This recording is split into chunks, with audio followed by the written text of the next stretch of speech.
여호수아 1장 1절로 9절 말씀을 교독하도록 하시겠습니다. 여호와의 종 모세가 죽은 후에 여호와께서 모세의 시종 눈의 아들 여호수아에게 일러 가라사대 내 종 모세가 죽었으니 이제 너는 이 모든 백성으로 더불어 일어나 이 요단을 건너 내가 그들 곧 이스라엘 자손에게 주는 땅으로 가라. 내가 모세에게 말한 바와 같이 무릇 너희 발바닥으로 밟는 것을 내가 다 너에게 주었노니 곧 광야와 이 레바논에서부터 크나수 유브라데에 이르는 해쪽 속의 온 땅과 또 해지는 편 대해까지 너희 지경이 되리라. 너희 평생에 너를 등이 당할 자 없으리니 내가 모세와 함께 있던 것 같이 너와 함께 있을 것임이라. 내가 너를 떠나지 아니하며 버리지 아니하리니 마음을 강하게 하라. 담대히 하라. 너는 이 백성으로 내가 그 조상에게 맹세하여 주리라 한 땅을 얻게 하리라. 오직 너는 마음을 강하게 하고 극히 담대히 하여 나의 종 모세가 내게 명한 율법을 다 지켜 행하고 좌로나 우로나 치우치지 말라. 그리하면 어디로 가든지 형통하리니 이 율법책을 내 입에서 떠나지 말게 하며 주야로 그것을 묵상하여 그 가운데 기록한 대로 다 지켜 행하라. 그리하여 내 길이 평탄하게 될 것이라. 내가 형통하리라. 내가 내게 명한 것이 아니냐? 마음을 강하게 하고 담대히 하라. 두려워 말며 놀라지 말라. 내가 어디로 가든지 내 하나님 여호와가 너와 함께 하느니라 하시니라. 아멘.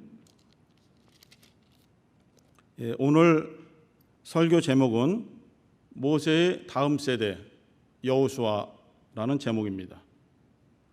7월 달이 우리 표어가 세대와 세대를 잇는 달이라고 표어가 정해져 있어서 그 표에 맞는 적합한 설교를 하려고 고민하고 이렇게 준비해 보았습니다.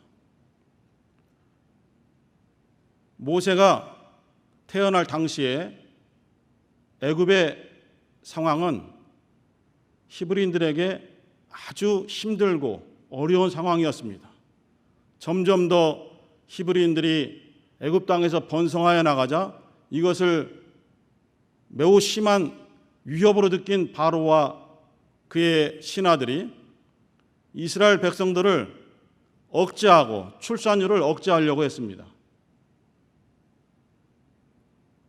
이스라엘 사람들 중에서 히브리 사람들 중에서 아이를 낳을 때에 그 태어난 아기가 남자 아이면은 하수에 버려라, 나일강에 버려라, 또는 여러 강에 버려라.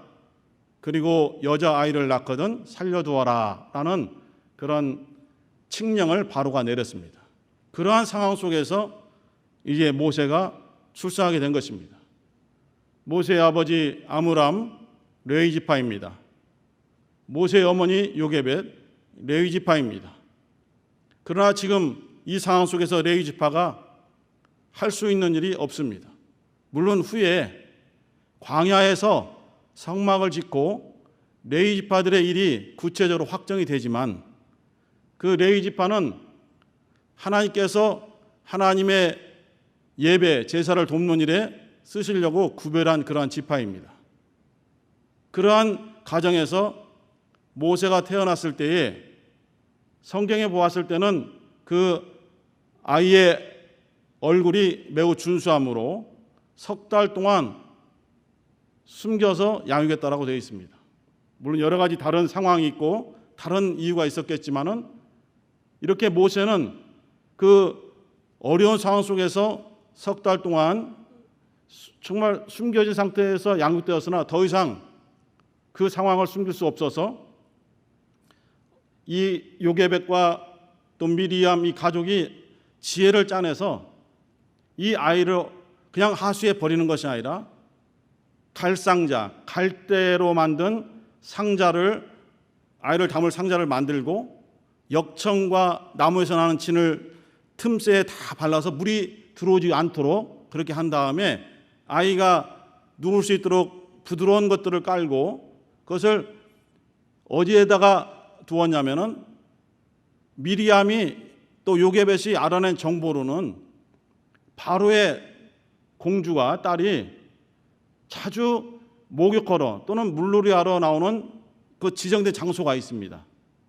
그래서 그 장소로 가서 이 모세를 바로의 공주와 만나게 해야 되겠다라는 그런 생각을 가지고 계획을 치밀하게 짠 다음에 그 나오는 날을 기점으로 이 갈대 상자에 담은 모세를 그곳에 두게 됩니다. 어떤 사람들은 잘못 이해해서 흐르는 물에서 아이를 흘려보내서 바로의 공주가 발견할 수 있도록 한다는데, 그 나일강의 물살은 그렇게 만만치 않아서 잘못하면 죽을 수가 있습니다. 성경에 어떻게 기록되어 있냐면은 갈대 사이에 끼워 놓았다라고 되어 있습니다. 갈대 사이에 갈대 상자를 놓았다. 그리고 그 바로의 공주의 일행이 혼자 나오지 않기 때문에 일행이 쉽게 발견할 수 있도록 그러한 곳에 이 갈대 상자를 놓았습니다. 근데 아기가 울잖아요. 울으니까 그것을 알게 되어서 이제 시녀들을 통해서 보니까 정말 갓난아이가, 아직 젖을 떼지 못한 갓난아이가 그 갈대 상자에서 울고 있으니까 이 바로의 공주가 긍휼한 마음을 가졌어요. 하나님이 주신 마음이 아니면은 그 상황 속에서 모세를 건질 수 없습니다. 왜냐하면은 그 당시 통치자 바로가 히브리인들을 매우 싫어하고, 히브리인들의 남자아이가 태어나면은 이미 강에 버려서 죽여라라고 아주 무섭고 험한 명령을 내린 상태이기 때문에 바로의 공주라 할지라도 그 명령을 어기면은 쉽지 않은 겁니다. 하지만 하나님께서 바로의 공주의 마음을 감동하셨기 때문에 모세를 건져내도록 하신 것입니다. 우리의 인생도 우리가 사실 중요한 인물이 아닐 수는 있습니다. 많은 사람들에게 관심 받지 못하고 주변인으로서 이렇게 지내다가 한평생 끝날 수 있는 그러한 조그만 사람에 불과할 수도 있습니다. 그러나 하나님께는 우리 모두가 다 소중합니다. 우리 주님께는 우리 한 사람 한 사람의 영혼이 매우 소중합니다. 천하를 이룰지라도 한 영혼을 구하는 것이 소중하다고 주님께서는 그렇게 생각하시고 말씀을 하십니다. 우리의 심령은 이미 주님의 사람들의 것입니다. 주님의 것입니다. 주님께는 매우 소중한 그런 심령들이기 때문에 우리 믿음을 가진 우리들 사이에서 발생하는 모든 일들은 저절로 우연히 일어난 일들은 없는 것입니다. 철저하게 주님의 손길로 섭리하셔서 우리로 하여금 주님의 섭리를 발견하게 하고 기도하게 하셔서 그것을 깨닫게 하시고 그 일에 우리가 동참할 수 있도록 여러 가지로 역사하시는 분이 바로 우리 주님이십니다. 이와 같이 바로 공주의 마음을 하나님께서 감동하셔서 모세를 건져냈으나 이 아이는 젖을 떼지도 못한 갓난아이고, 바로는 또 바로의 주변에 있는 시녀들은 아이를 양육할 수 있는 그런 상태가 아닌 상태에서 난감해할 때에 그것을 몰래 지켜보던 모세의 누나 미리암이 그 공주에게 달려가서 엎드려서, 공주님, 제가 이 아이를 양육해 줄 수 있는 유물을 알고 있습니다. 아직 젖을 떼지 못해서 아이에게 젖을 먹일 수 있는 한 사람을 알고 있습니다. 제가 그분을 소개시켜 드릴까요? 했더니 그래, 그를 소개시켜 달라 해서 소개해 준 것이 바로 모세의 친어머니인 요게벳이 되겠습니다. 그것도 요게벳이 이 모세를 젖으로 양육할 때에 바로의 공주는 그의 양육비를 다 대주되 엄청난 비용으로 다 대줘서 많은 물질적인 도움을 받고, 또 바로의 공주가 관심을 갖고 있기 때문에 어떠한 애국 군인들도 모세를 해치지 못하도록 보호를 받으면서 그렇게 양육했어요.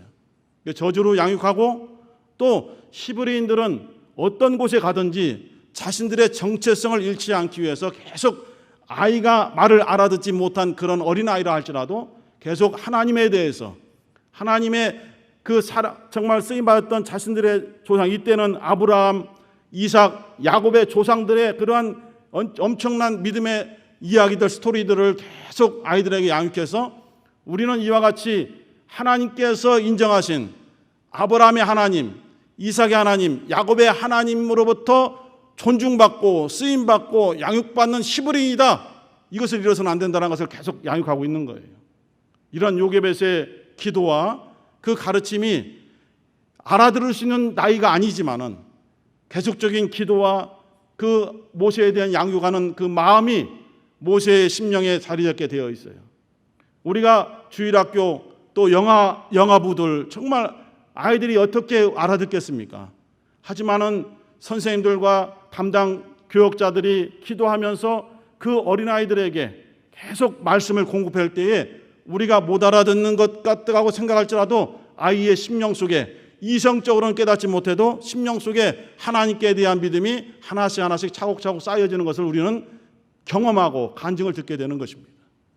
그리고 모세는 이제 바로의 공주의 거처로 들어가서 40년 동안을 그곳에서 이제 양육을 받습니다. 친 바로의 왕족은 아니지만, 혈족은 아니지만은 그와 같은 큰 대우를 받으면서 애굽의 고위층들, 왕족들만 받을 수 있는 교육과 모든 환경을 섭렵합니다.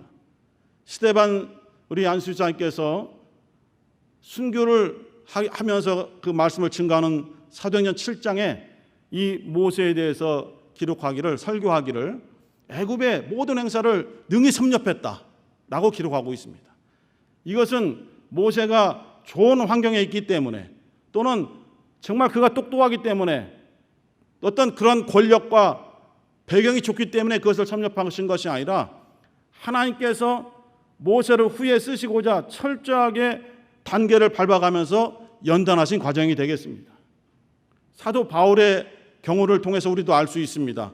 사도 바울은 청년 때에 주님의 부름을 받았지만은 그 이전에는 율법에 정말 어떻게 보면 율법에 아주 몰입한 율법학자예요. 바리새인 중에 바리새인이요, 히브리인 중에 히브리인이라고 자부하면서 그렇게 철저하게 율법 속에 살았고, 또 다소에 살면서 아버지의 시민권을 이어받아 로마의 시민권을 가진 혜택을 받으면서 그가 살아왔습니다. 그 청년 때에 비로소 예수를 만났지만 그가 고백하기를 나는 어머니의 태로부터, 어머니의 뱃속에 있을 때부터 하나님께로부터 택정을 받았다라고 고백했습니다. 바울은 그것을 깨달은 거예요. 주님을 만난 그때로부터 내 인생이 허랑방탕하고 하나님과 멀리했던 그러한 인생인 줄 알았는데 철저하게 내 생활 속에서, 인생 속에서 하나님이 개입하셔서 이렇게 나를 양육하셨구나. 그때는 내가 하나님의 뜻으로 인도받고 양육받는 것인 줄을 알지 못했으나 이제 예수를 알고 예수를 영접하고 난 뒤 돌이켜보니 어머니 태로부터 나를 특별히 택정하시고 양육하셨다라고 갈라디아서 1장에서 그는 고백하고 있습니다. 이와 같이 모세는 40년 동안의 생활이 성경에 자세히 기록되어 있지 않지만은 그 스데반 안수집사의 설교를 통해서 그곳에서 누릴 수 있는 모든 것을 누려가면서 철저하게 배우고 섭렵해서 왕족으로서, 또한 상당한 나라를 통치하시는 지도자로서 리더십을 양육받은 것을 우리가 알 수 있습니다. 모세는 40세 때에 이러한 생각을 가졌어요. 자기가 이집트의 왕권과 정말 무서운 배경과 권한을 가지고 있지만은 자기의 정체성은 히브리인이다. 나는 히브리 사람이다. 이런 정체성을 가지고 있었기 때문에 어머니의 영향이 크겠죠. 그래서 항상 압제받고 박해받는 자기의 동족 히브리인들을 어떻게 하면 내가 이들을 도와줄 수 있을까 생각하다가 마침 어느 날 애굽 관리가 히브리인을 매우 때리고 박해하는 것을 보고 달려가서 자신의 권한으로 이 히브리인 내 동족을 구해내겠다라고 생각해서 애굽인을 쳐서 애굽인을 죽여버립니다. 모세는 하나님께서 나를 쓰실 때가 됐다라고 생각했어요. 자신은 히브리인이기 때문에 지금 내 이러한 배경을 통해서 고통받는 히브리인 내 동족을 구원해내실 것이다라고 생각하고 자기가 생각하기에 이 방법이면 되겠다. 내가 지금 이 상황에서 이스라엘 히브리인의 지도자가 되면 되겠다라고 생각했어요. 하지만 그것이 아니죠. 하나님은 이스라엘 백성을 만드시기 위해서 그 야곱의 아들들 중에서 요셉을 많은 고난 끝에 먼저 애굽 땅에 들어가게 하셨어요. 그리고 총리 대신이 됐습니다. 바로의 바로 밑에 있는 강력한 권력을 가진 자가 되었습니다. 그때까지 요셉은 자기가 왜 이곳에 있는지, 왜 이러한 고난을 받아야 되는지를 잘 알지는 못했어요. 하지만 하나님께 대한 믿음이 변치 않았고 끝까지 겸손함과 진실함으로 하나님을 의지했을 때에 그 형제들이 곡식을 사러 왔다가 정말 자기 앞에 무릎 꿇고 눈물을 흘리면서 정말 자기를 용서해달라고 기도할 때에 하나님께서 나를 또한 이 아브라함의 자손들을 구하시려고 먼저 나를 보내신 것이라는 걸 깨달았어요. 이렇게 나를 사용하시는구나. 그래서 우리 아브라함의 자손들을 사랑하시는 걸 깨달았어요. 이처럼 모세는 정말 자기의 생각대로 이와 같이 나를 사용하시는구나 생각했지만은 상황은 그렇게 돌아가지 않았습니다.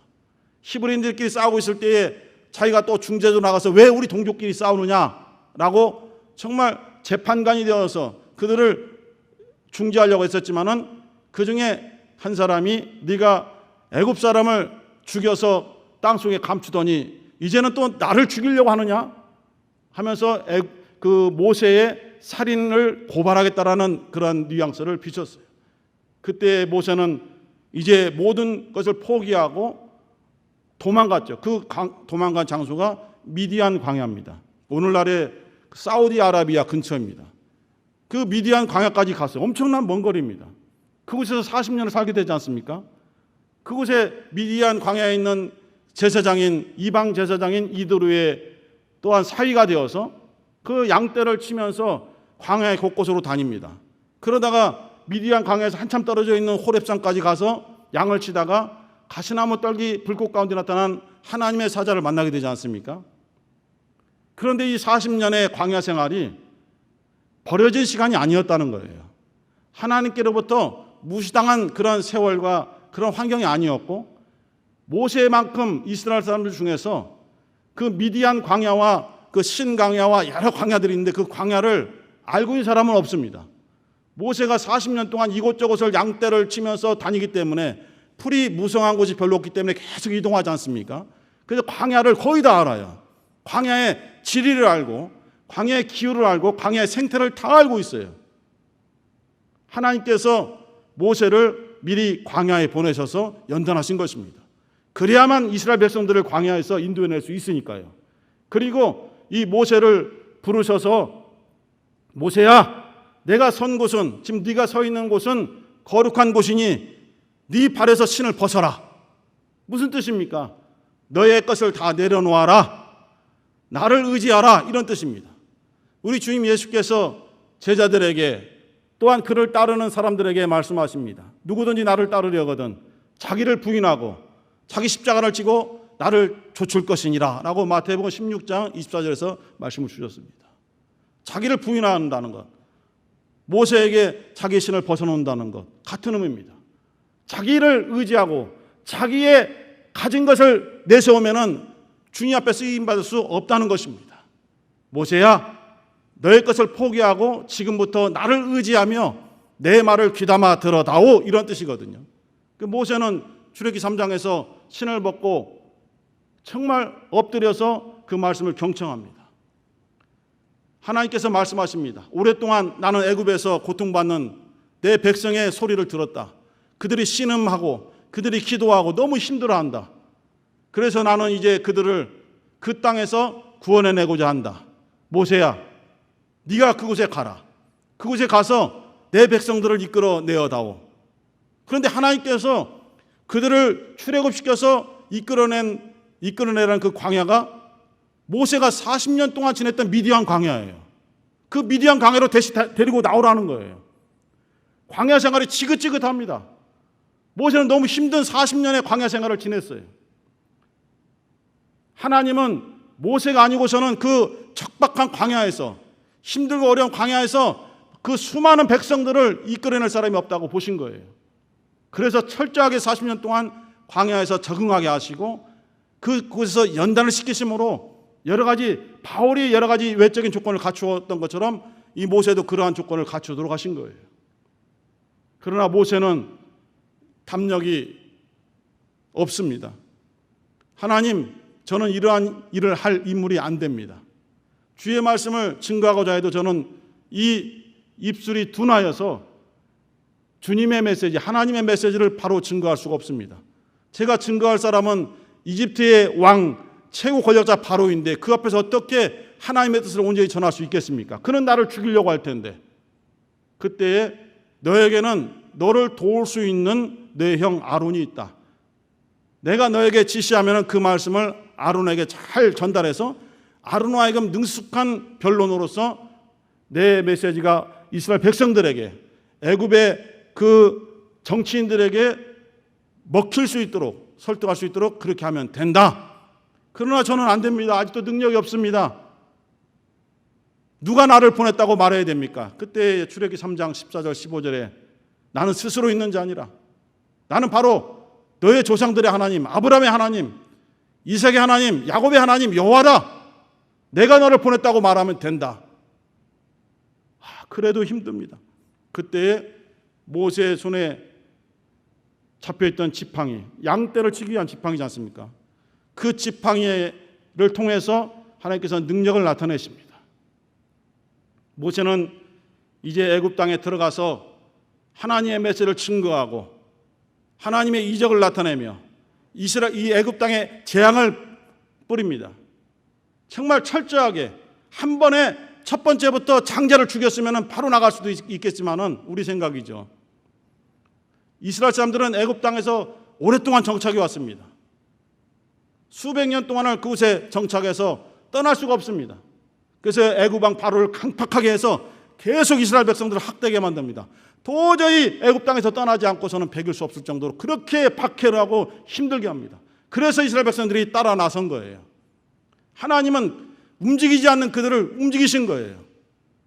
초대교회 때에 그렇게 움직이지 않으니까 스데반 집사를 순교시켜서 예루살렘교회를 흩어서, 움직이지 않던 교회를 흩어서 세계 곳곳으로 복음이 증거하게 하신 분이 바로 우리 주님이십니다. 이와 같이 이스라엘 백성들의 꿈쩍없는 그들의 그 발걸음을 움직여서 출애굽을 시켰어요. 그때 백성들은 모세의 손에 잡혀져 있는 지팡이를 보았죠. 그 지팡이를 여니 홍해가 열립니다.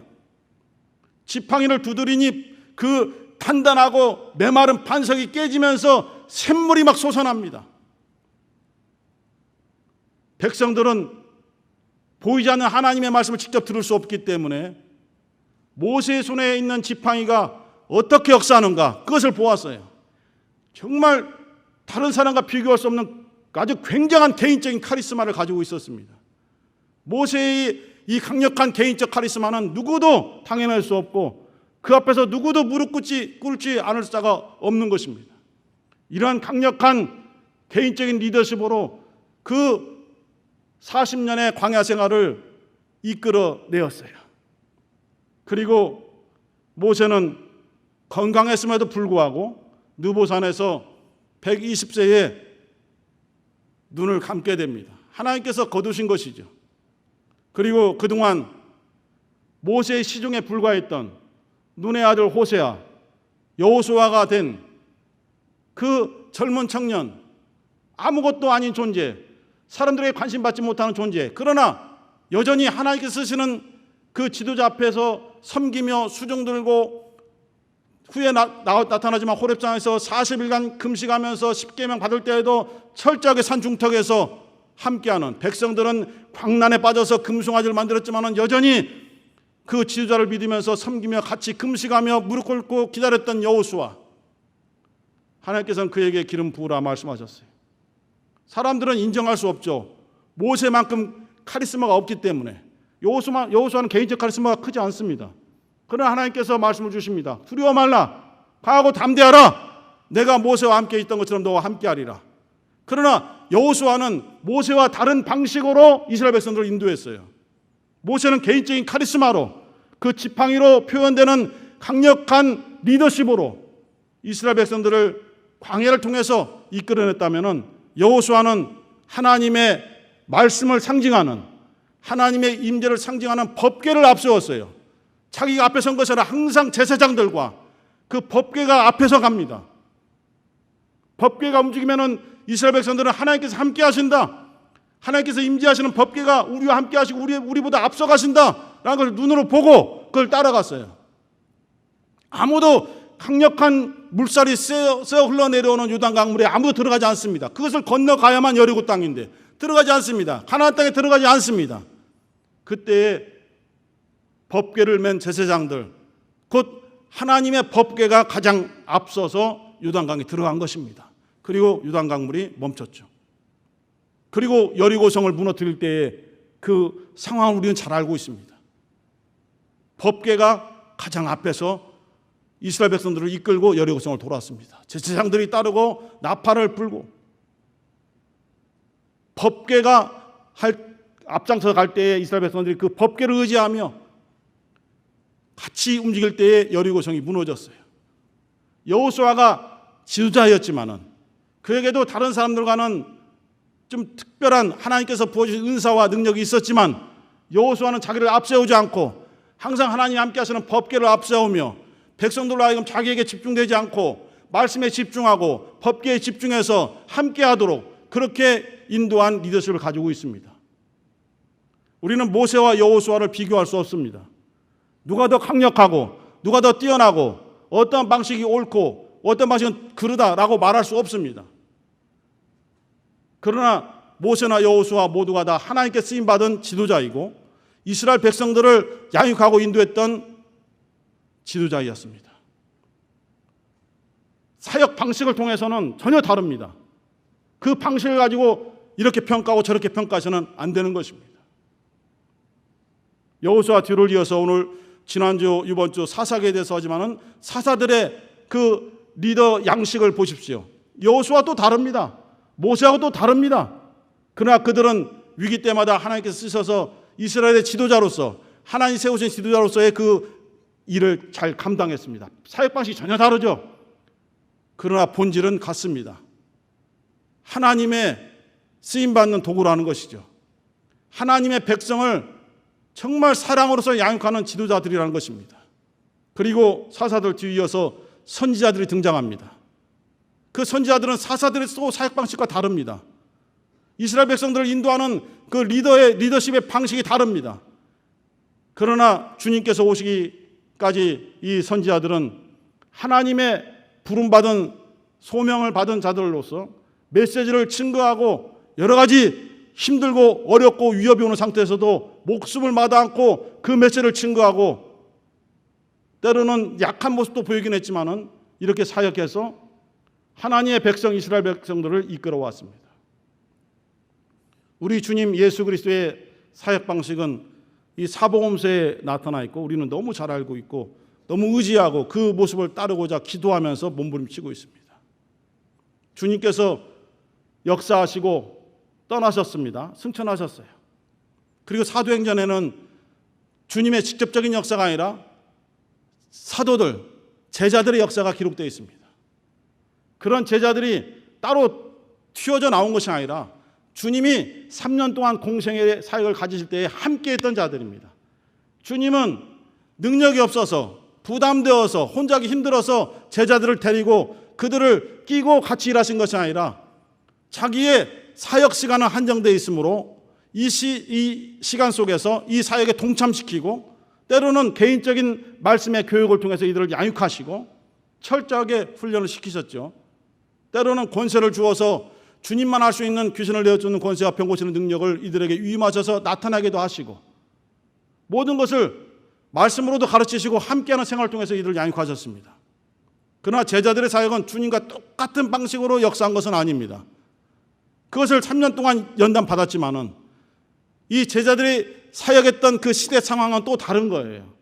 그런 상황 속에서 방식은 달랐지만은 본질은 어제나 오늘이나 영원토록 동일하신 주 예수 그리스도에 대한 그 본질은 다름이 없었던 것입니다. 사도 바울의 사역 방식은 또 다른 사도들과 방식이 또 다릅니다. 이방인의 사도라 다를까요? 하지만 사역 방식은 다를지라도 그 본질은 다른 제자들, 다른 사도들과 전혀 틀린 것이나 다른 것이 없습니다. 본질은 같은 것이거든요. 이제는 우리들의 모습을 좀 보고자 합니다. 우리도 지금 현재의 사역을 주도하는 현 세대가 있고 우리가 그렇게 말하는 다음 세대들이 있습니다. 물론 듣기 싫어하죠. 청년, 대학, 청소년, 학생들은 왜 우리가 다음 세대냐? 우리도 지금 현 세대에 살고 있는데 이러한 용어들도 사실은 현 장년층이 중심이 돼서 바라보는 그런 용어 규정이기 때문에 그들에게는 반감이 될 수밖에 없죠. 함께 우리가 신앙생활하고 교육하지만은 우리의 방식을 주입할 필요는 없는 것입니다. 우리가 믿고 있는 본질은 함께 하고 나누고 교육하되 방식은 강요할 수 없는 것이거든요. 모세가 여호수아에게 너 내 뒤를 이어서 내 방식대로 해야 돼? 라고 한 적이 없습니다. 여호수아가 사사들에게 그 뒤에 후세대들에게 내 방식대로 해야 돼? 하지 않습니다. 사사들 뒤에서 선지자들에게 그렇게 계속 다음 세대가 나오지만은 자기들의 사역 방식을 강조하지 않았습니다. 함께 했지만은 여호수아는 모세와 정말 오랫동안 함께하고 연단 받았지만은 모세를 통해서 보고 배운 것이 있었지만은 모세의 방식을 가져다 쓰지 않았습니다. 하나님께서 자기에게 주신 소명도 있고 은사도 있고 지금 상황에 맞춰서는 또 다른 방식으로 일을 해야만 되기 때문에 우리들은 우리 이전 세대와 다릅니다. 우리 이전 세대와 정말 다르지 않습니까? 이 교회뿐만 아니라 세상에서도 마찬가지죠. 제일 싫어하는 커피가 뭡니까? 학생들이? 라떼지 않습니까? 라떼. 라떼는 그 라떼를 말하면 뭐라고 지적받습니까? 꼰대라고 지적받습니다.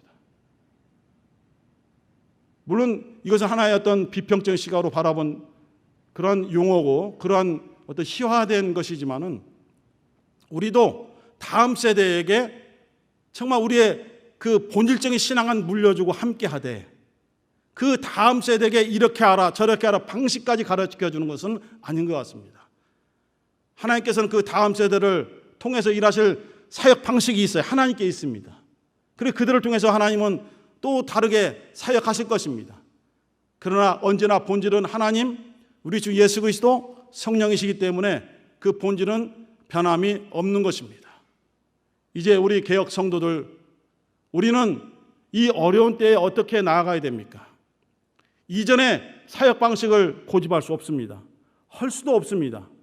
이제는 비대면으로 온라인으로 진행되고 있습니다. 처음에는 이것이 임시적인 건 줄 알았어요. 임시적으로 이렇게 할 수밖에 없기 때문에 임기응변적으로 했습니다. 그러나 이것이 임시적인 것이 아니고 이렇게 사역 방식이 흘러가고 있다는 것을 너무 늦게 깨달아 가고 있습니다. 이 온라인 방식이 계속 진행되는 것도 아닐 것입니다. 또 어떤 시점에서는 또 다른 방식으로 변경될 수 있죠. 그 예측할 수 없습니다.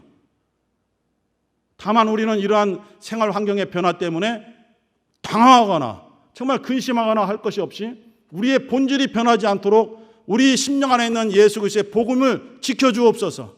주님께 대한 우리의 사랑이 이러한 방식 때문에 변하지 않게 흔들리지 않게 도와주시고 정말 우리가 한결같이 이전 세대든 우리 현 세대든 다음 세대든 그것으로 나누는 것이 아니라 주님에 대한 사랑과 믿음을 그 본질을 함께 나누면서 함께 나가는 우리 그런 개역 성도가 될 때에 우리가 예상하지 못했던 상상하지 못했던 그런 결과 열매들이 맺어질 수 있다고 그렇게 확신하고 있습니다. 힘들고 어려운 이러한 세대에 특별히 수도권에 있는 우리 성도 여러분 4단계로 매우 힘들고 어렵지만은 또 지방에 계신 분들도 여러 가지 어려움에 있지만은 우리가 본질 우리의 믿음의 본질 이것을 잊지 마시고 또는 잃지 마시고 꼭 성령의 감동하심으로 붙잡아서 주님의 사역에 끝까지 동참하시고 개혁에 함께 하시는 우리 귀한 성도 다 되시기를 우리 주님 예수의 이름으로 간절히 축원합니다. 함께 기도하실 때에 하나님 아버지 모세, 여호수아, 사사들, 선지자들, 예수 그리스도 그리고 제자들 바울 그리고 우리 교회의 모든 것을 지켜보면서 우리가 어떻게 해야만 됩니까? 우리가 어떻게 주님의 일을 감당해야 됩니까? 고민하고 있을 때 주님께서 지혜 주시고 방식을 허락해 주시고 함께 해 주셔서 여러 가지 다양한 방식으로 일하되 본질이 변하지 않게 도와주옵소서. 우리 주여 한번 부르시고 간절히 기도하겠습니다.